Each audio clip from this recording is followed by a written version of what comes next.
쭉 나누다가 다른 본문으로 많이 이렇게 오랫동안 가 있다가 다시 왔습니다.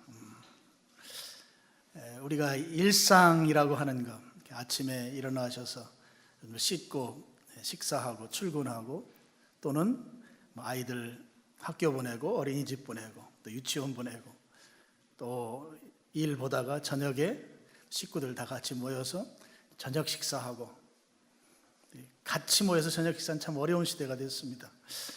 그래서 어떤 정치인이 저녁이 있는 삶, 그래서 많이 이제 공감을 일으켰던 그런 표어도 있었습니다만, 일상이라고 하는 것은 자연스럽게 반복된다고 하는 특징을 갖습니다.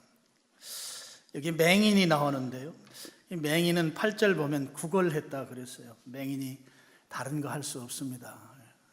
결국 남들의 도움을 받아서 이제 먹고 살아야 되는데, 맹인의 일상이라고 하는 것도 맹인으로서, 특별히 이제 구걸하는 사람으로서 아침에 일어나면 누군가가 사람들이 많이 왕래하는 곳으로 이동시켜주고 그곳에서 구걸해서 이제 하루하루 먹고 사는 그런 일상을 살았을 것이 확실합니다. 본문에 나오는 맹인은 우리가 이제 신앙생활 좀 하시는 분들은 다 압니다. 태어나면서부터 어머니 뱃속에서부터 이제 앞을 보지 못하는 장애인으로 태어났는데요, 그런 맹인이 일상을 쭉 살아왔던 거죠. 그러던 어느 날 예수님께서 그에게 찾아오셨습니다. 그리고 찾아오신 것으로, 예수님을 만나는 것으로 그가 그냥 지나갔다고 하면 여전히 반복이라는 특징을 갖는 그 일상으로 그냥 하루가 지나갔을 것입니다. 그런데 예수님께서 그를 만나주시고 또 그를 고쳐주셨습니다. 지금까지 앞을 보지 못하던 맹인이 예수님을 만나고 또 예수님께서 직접 그를 고쳐주셔서 이제 앞을 볼 수 있는, 보통 연희 사람들과 같은 그런 비장애인으로 바뀌게 된 것이죠. 이런 상황을 이제 주변 사람들, 이웃들이 보고 그 상황을 도저히 인정할 수 없는 그런 내용을 본문 8절과 9절이 소개하고 있습니다. 아니, 맹인이 다시 볼 수 있다.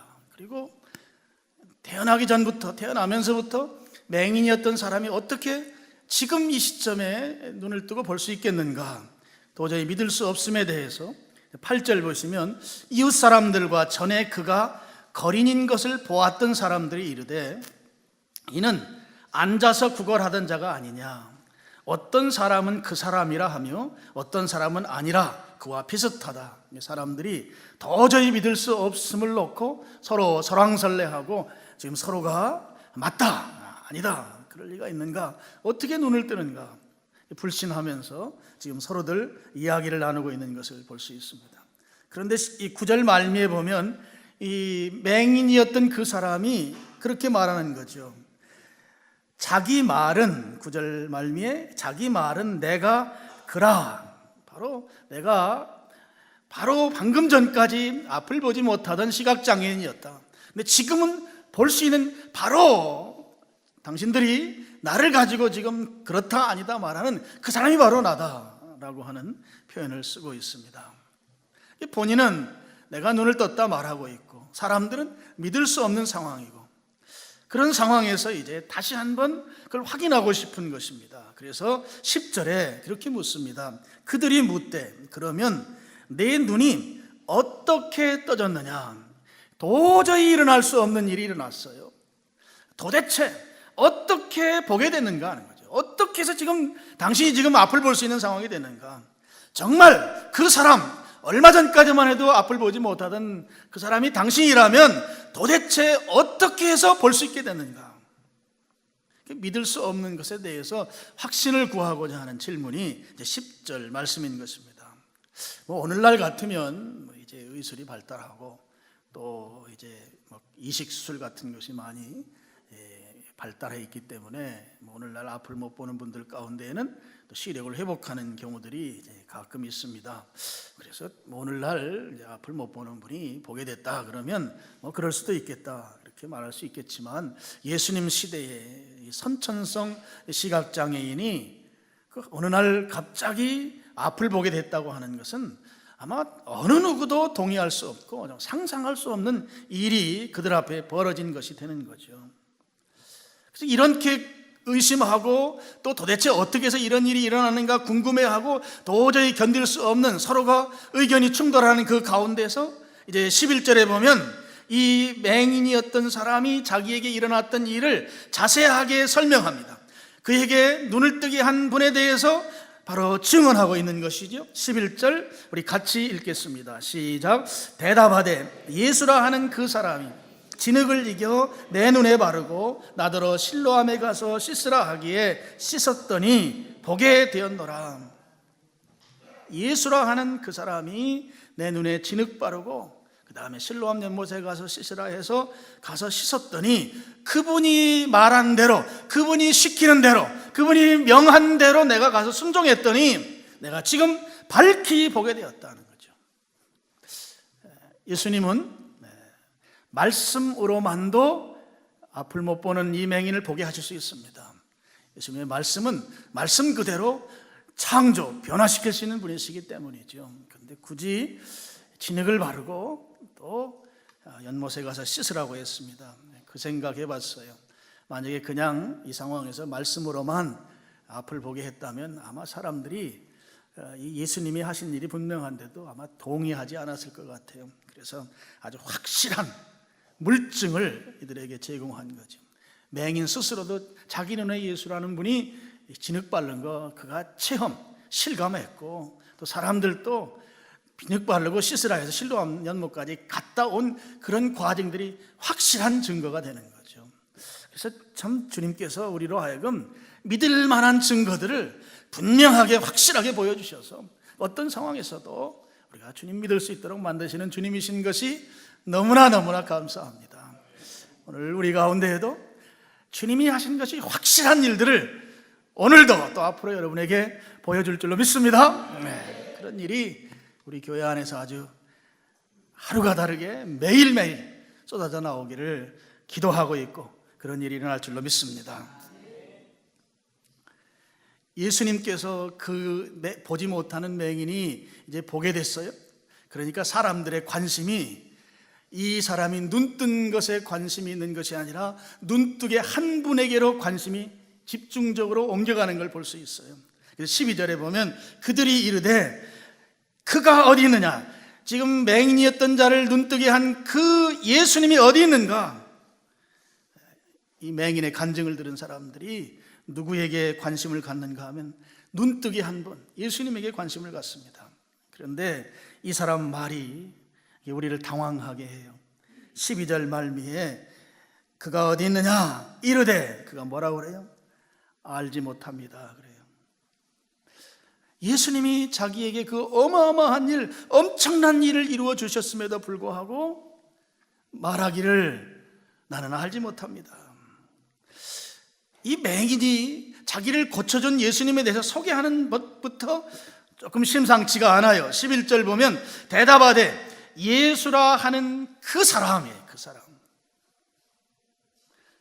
예수님과 개인적 관계가 전혀 없는 표현을 쓰고 있어요.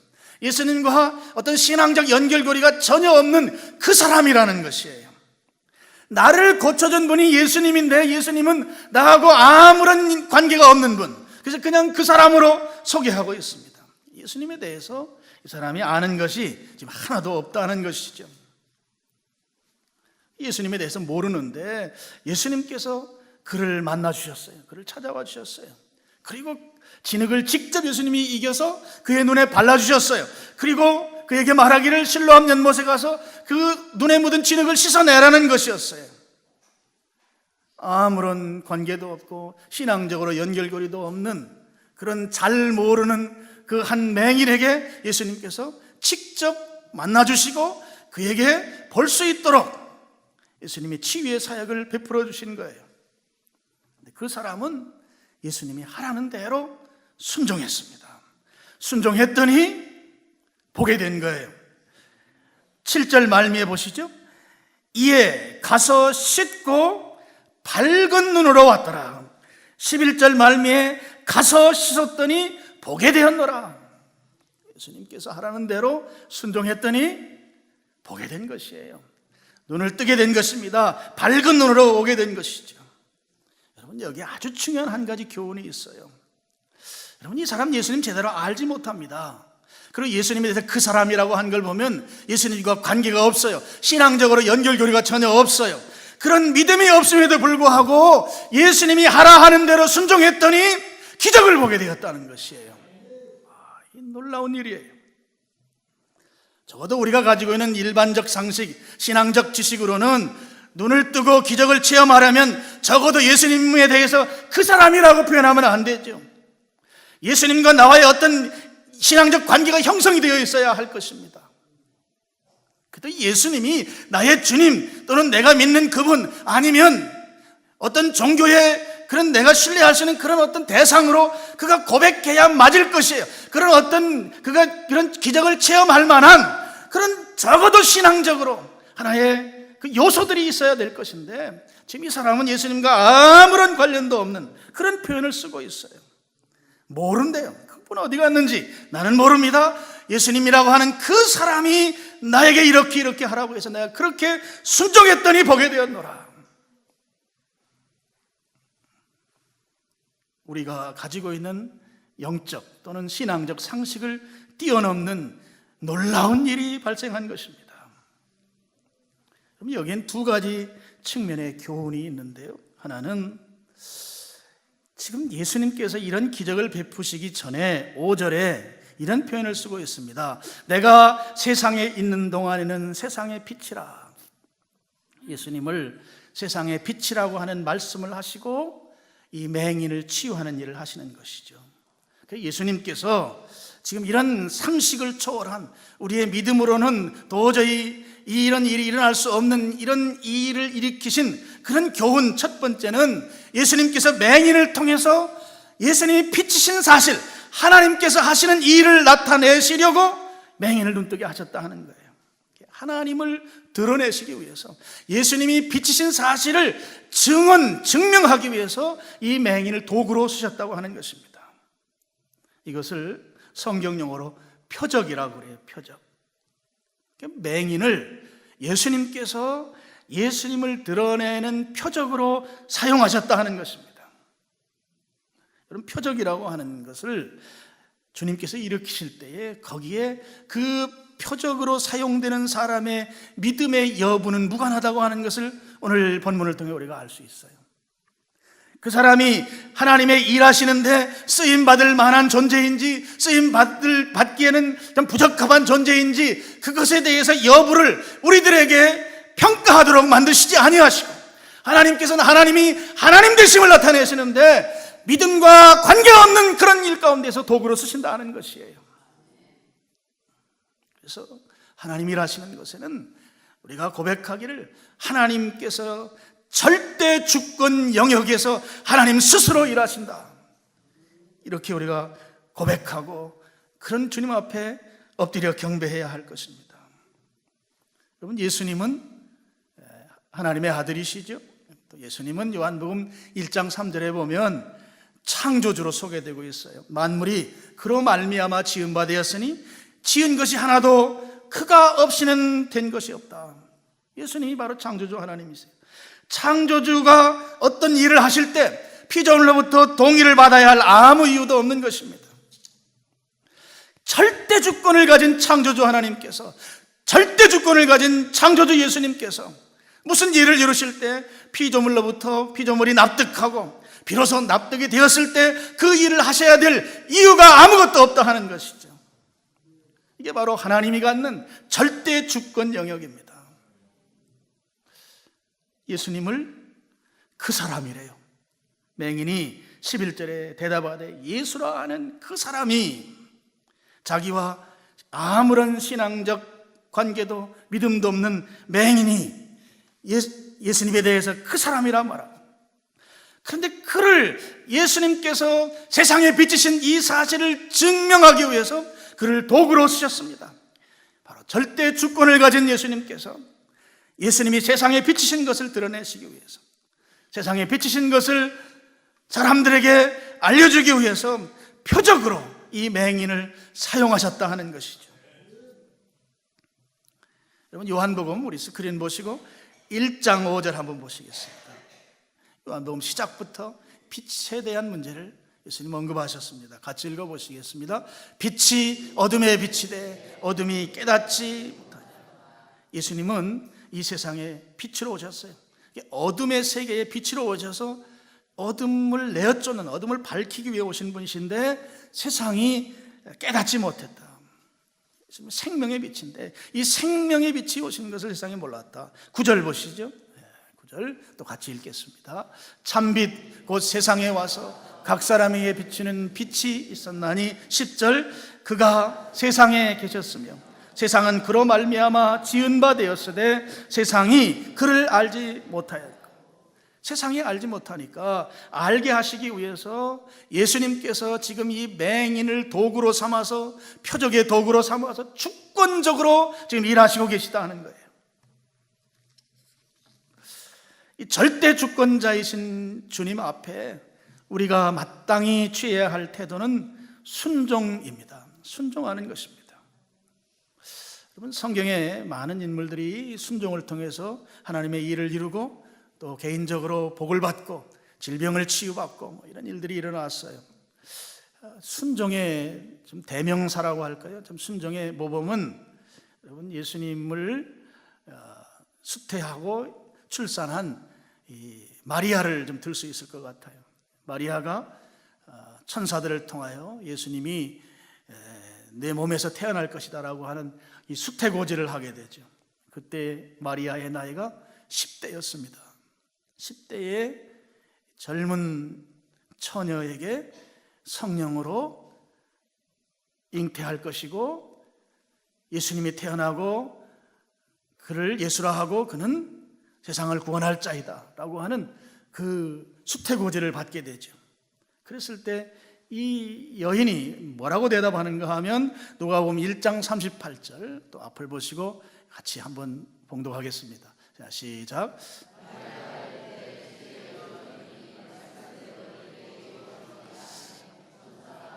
마리아가 이르되 주의 여종이오니 말씀대로 내게 이루어지이다. 주의 여종이오니 말씀대로 내게 이루어지이다. 여러분, 예수님 시대의 종이 남종도 있고 여종도 있는데 종은 인격적 존재가 아닙니다. 인격체가 아니에요. 그래서 종은 주인의 소유물이에요. 소유물. 소유인이 아니에요. 소유물이에요. 주인 마음대로 할 수 있습니다. 매매가 가능해요. 물건이니까. 똑같이 말하고 똑같이 밥 먹고 똑같이 가정을 이루는데 종은 주인 마음대로 할 수 있어요. 마리아가 말하기를 주의 여종입니다. 예수님 시대의 여자와 아이는 인격체로 취급을 잘 받지 못했어요. 그럴 시대에 이 마리아가 주의 여종입니다. 말씀대로 내게 이루어지이다. 주님 말씀이 나를 통하여 이루어지옵소서. 여기에는 그의 순종은 목숨을 드리는 순종이었어요. 절대 순종이었어요. 하나님은 절대 주권자입니다. 절대 주권자 앞에 절대 순종인 것이죠. 성경 구절 하나 더 보실까요? 사무엘상 2장 6절 7절 말씀. 하나님이 어떤 절대 주권을 갖고 계신가 같이 보고 읽겠습니다. 시작. 여호와는 죽이기도 하시고 살리기도 하시며 수월에 내리기도 하시고 거기에서 올리기도 하시는도다.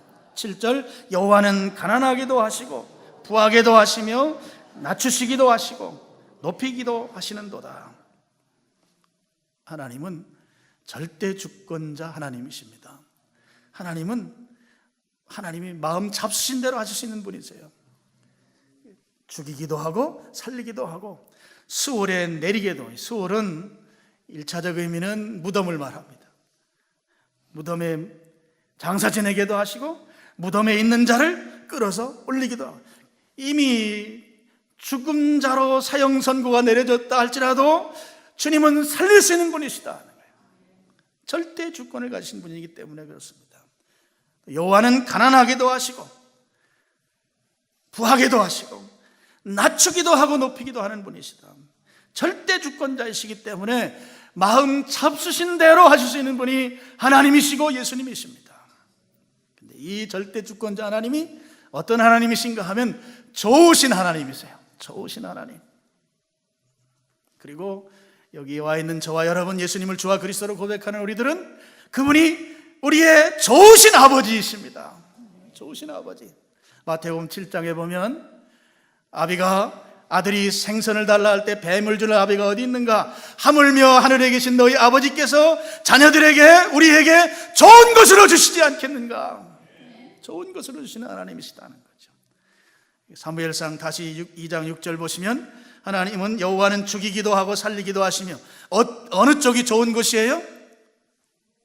살리는 것이 좋은 거예요. 좋으신 아버지, 좋으신 하나님이 우리를 살리시는 줄로 믿으시길 바랍니다. 또 수월에 내리기도 하시고 거기에서 올리기도 하신다. 좋으신 아버지는, 좋으신 하나님은 어느 쪽을 우리에게 주시겠습니까? 거기에서 올리시는 하나님이시죠. 좋으신 하나님입니다. 여호와는 가난하게도 하시고 부하게도 하시고, 가난한 쪽 선택하실래요? 부한 쪽 선택하실래요? 내 마음대로 되면 얼마나 좋겠어요. 하나님은 좋으신 아버지이시기 때문에, 좋으신 하나님이시기 때문에 가난함을 통해서 하나님을 잘 바라보도록 연단 훈련시키셨다가 부하게 하시는 분이신 줄로 믿으시길 바랍니다. 하나님은 부하게 하시는 분이세요. 왜요? 좋으신 아버지이시니까. 생선 달라는데 돌 주고 생선 달라는데 뱀을 주고 떡 달라는데 돌 줄 아버지가, 이 육신의 아버지도 그런 분이 없거늘 하물며 하늘에 계신 너희 천부께서 우리에게 좋은 것으로 주지 않겠는가? 좋으신 아버지, 좋으신 하나님이시기 때문에 그렇습니다. 그러면 우리는 부자 될 일만 남았습니다. 옆에 분에게 한번 이야기 한번 해보세요. 우리는 부자 될 일만 남았습니다.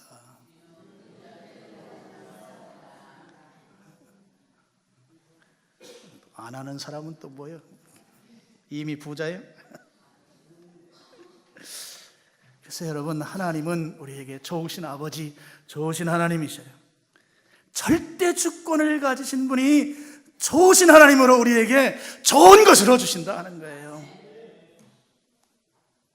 이 설교를 듣는 여러분들에게는 오늘 이후로 좋은 일만 있기를 축복합니다. 그러면 옆에 좀 나눠주고 저한테도 좀 주시고 그러세요. 좋은 일이 생기면. 여러분, 우리 주님은 태어나면서부터 맹인이었던 이 맹인의 눈을 능히 뜨게 하실 수 있는 분이십니다. 하나님은 전혀 불가능한 일이 없으신 분이세요. 천지를 창조하신 하나님께서 불가능은 없다. 아멘입니다. 아멘입니다. 주님은 지금도 주권적으로 일하십니다. 절대 주권으로. 얼마든지 오늘 우리에게 기적을 일으켜 주실 수 있는 분이세요. 육신의 질고로 고통하는 이는 얼마든지 우리 주님은 낫게 해줄 수 있는 분이십니다. 지금 내가 안고 있는 이 크고 작은 문제 때문에 불면으로 힘들어하는 분에게는 하나님이 그 문제 다 해결해 줄 수 있습니다. 해결해 줄 수 있습니다. 얼마든지 우리에게 기적을 베풀어 줄 수 있는 절대의 주권을 가진 하나님이십니다. 그분이 좋으신 하나님, 좋으신 나의 영의 아버지이십니다. 여러분, 오늘 말씀 제목이 순종하면 믿음이 생긴다는데요. 여러분, 말씀대로 순종하면 믿음이 생깁니다.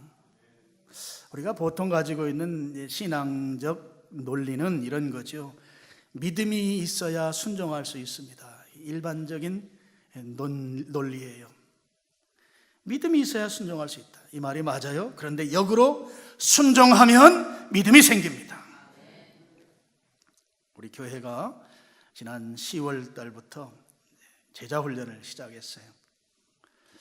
주님께서 교회에게 주신 두 가지 큰 명령이 있다면, 하나는 마태복음 28장 19, 20절에 너희는 가서 모든 민족으로 제자를 삼아 아버지와 아들과 성령의 이름으로 침례를 주고 또 내가 너희에게 분부한 모든 것을 가르쳐 지키게 하라.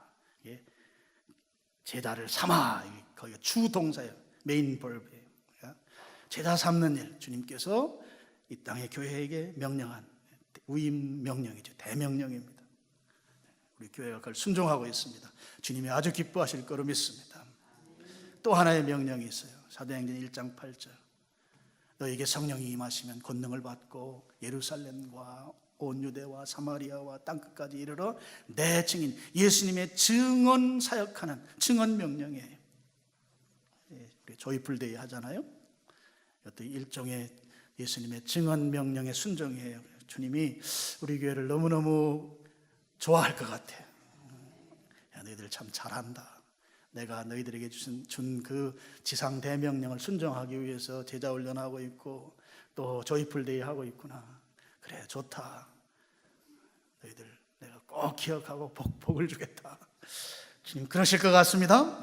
이 제자 훈련 과목 이제 책을 읽어오는 그런 이제 과제가 있는데요. 거기에 우리가 지금 책을 하나 읽고 있는 책이 있는데요. 그 책 이름이 이제 멘토라고 하는 책이에요. 근데 그 책을 쓴 사람이 아주 제자 훈련의 대이론가입니다. 빌 헐이라고 하는 사람이 쓴 책인데 그 책에 이런 내용이 나와요. 하나님께서는 우리의 마음을 요구하신다. 마음이란 말은 믿음이란 말로 대체가 가능한 표현이에요. 하나님은 우리의 믿음을 요구하신다.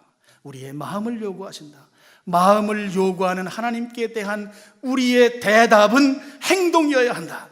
믿음을 요구하는 하나님께 대한 우리의 대답은 믿음이 아니고 행함이어야 한다는 거죠.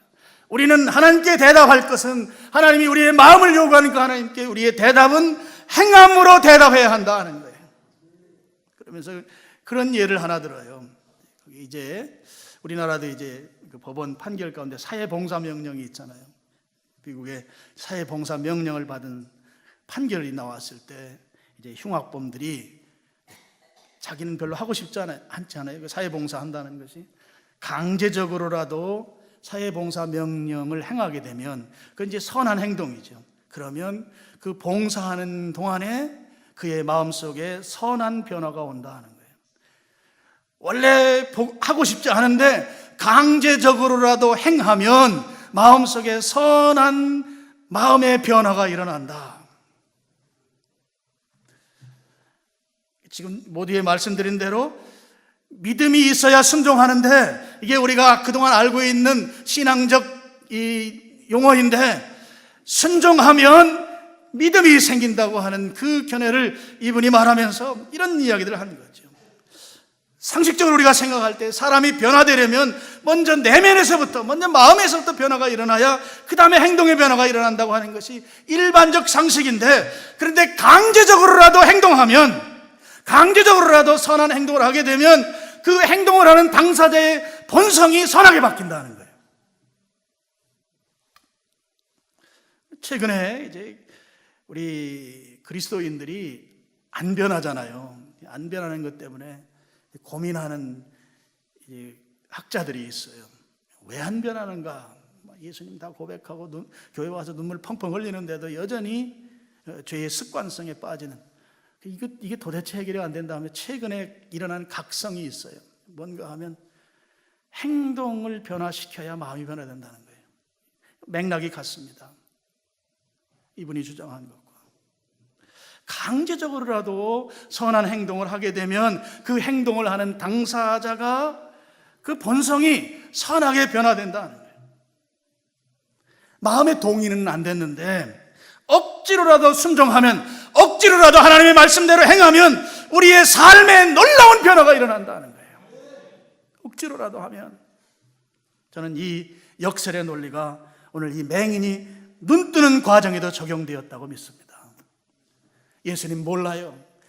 눈 뜨고 나서도 그 사람이래요. 어디 갔냐니까 난 모른대요. 도대체 예수님과 무슨 관계가 있어요, 이 맹인이?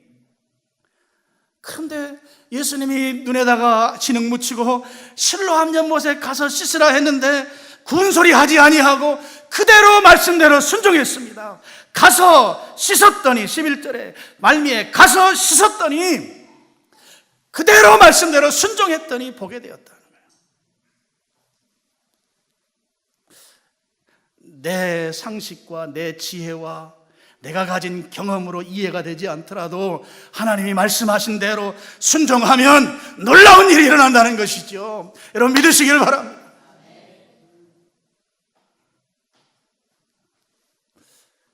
공부 많이 한 게 이런 때 큰 장애가 돼요. 세상을 많이 산 게 이런 때 큰 장애가 돼요. 여러분이 가지고 있는 경험이 풍부한 것이 이런 때 장애가 돼요. 내가 동의가 안 돼서 못하거든요. 지금 오늘 맹인의 경우도 충분히 다른 이야기 할 수 있어요. 굳이 실로함까지 가려면 아직 눈이 안 보이는데 그거 어떻게 가요?